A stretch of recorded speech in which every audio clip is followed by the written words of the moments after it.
Hey guys, today we're going to talk about animal behavior, so it's kind of like monkey business.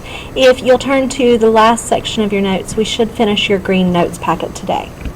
So the first thing that we need to talk about is what is behavior, and behavior is any action in response to a stimulus in the environment. So anytime that an organism reacts to something happening to them in the environment.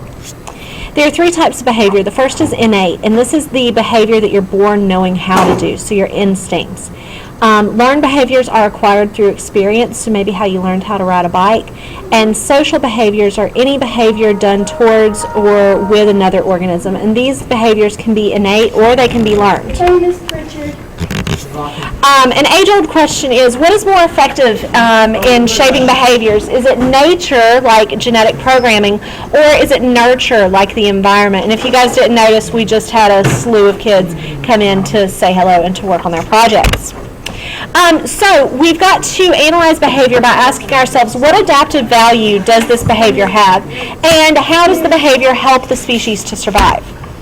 So let's break down all three types of behaviors. First, we're going to talk about innate. The first type of innate behavior is suckling, and this is simply nursing. There are studies that show that when a newborn baby is born, if you lay the baby on the mom's belly, it's going to try its best to pull itself up to the breast so that it can start to suckle, because it knows that this is its number one way to survive. Phototaxis, if we break down this word, photo means light and taxis means movement. So this is just moving in response to light. It could be toward or away. Then migration. You guys have seen the geese that travel long distances in search of a new habitat, maybe because it's too cold or too hot somewhere. And hibernation is a state of inactivity used to conserve energy when food is scarce. Now, it's important to understand that hibernation doesn't mean that the bear goes and sleeps in the cave for 3 months in the winter. Okay, the bear is going to eat as much as it can, and it's going to sleep as long as it can, but it's still going to get up and go use the restroom and get food and get water whenever it needs to. Estivation is kind of the opposite of hibernation. This is a state of inactivity to avoid heat. So we see a lot of organisms do this if they live in the desert. Now, there are some different learned behaviors, and these are probably behaviors that you can think of having learned at some point in your life. The first is habituation, and this is a decrease in response to a stimulus after repeated presentations. So we've been in school for about 2 weeks now. I bet that you don't wake up the same way to your alarm as you used to. It might even be possible that you're sleeping through it because you've become habituated. Imprinting, and no, I'm not talking about Jacob and Renesmee here. I'm talking about how an animal acquires behavioral characteristics from its parent during a critical period.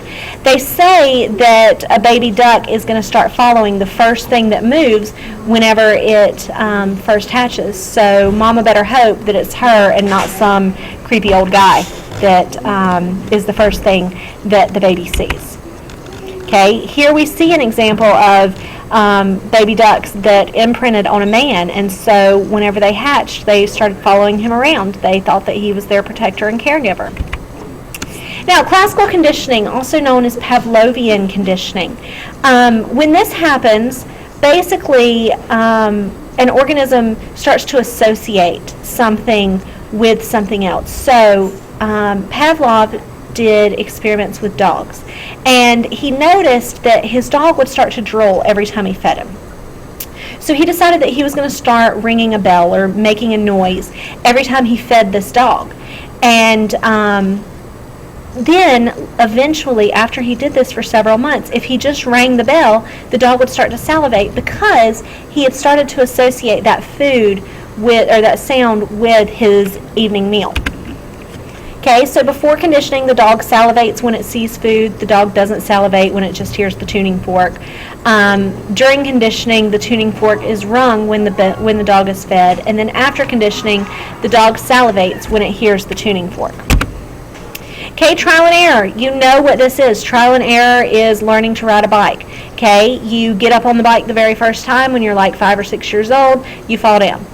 Okay, you get up a second time and you fall down. You get up a third or fourth time and you fall down until eventually you learn how to ride that bike. Same thing happens to birds in a nest. Mama throws them out of the nest. They better learn how to fly, because if not, they're going to land on the ground and die.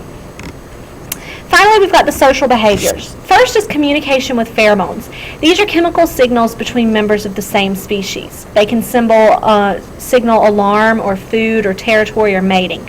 So if you ever think about a time when you've spilled a sticky, sugary drink on the floor and you didn't mop it up right away, well, one ant might have just happened to come along and taste the sugar. Well, he didn't run off to all of his little buddies and tell him, hey, come and get some food. He sent out a pheromone chemical signal to alert his little buddies that there was food there, and along came all of his friends. Okay, courtship. Generally, a male is going to initiate the courtship, and the female is going to choose to either mate or reject the male based on his performance. And usually, if there's two males around, she's going to pick the one that has the best courtship ritual, because she wants to make sure that her babies are going to inherit that amazing ability to court. These are my favorite little birds. They're called blue-footed boobies. Yes, I said boobies. Go ahead and laugh. Blue-footed boobies live in the Galapagos Islands, and whenever they want to mate, they do this little dance where they flap their wings and they pick up their legs and they shake them. And whichever one has the best little dance is the one that gets the lady. Now, territoriality is defending a territory from an intruder. So it could be because of a nesting site, or because of food, or because of a mating site.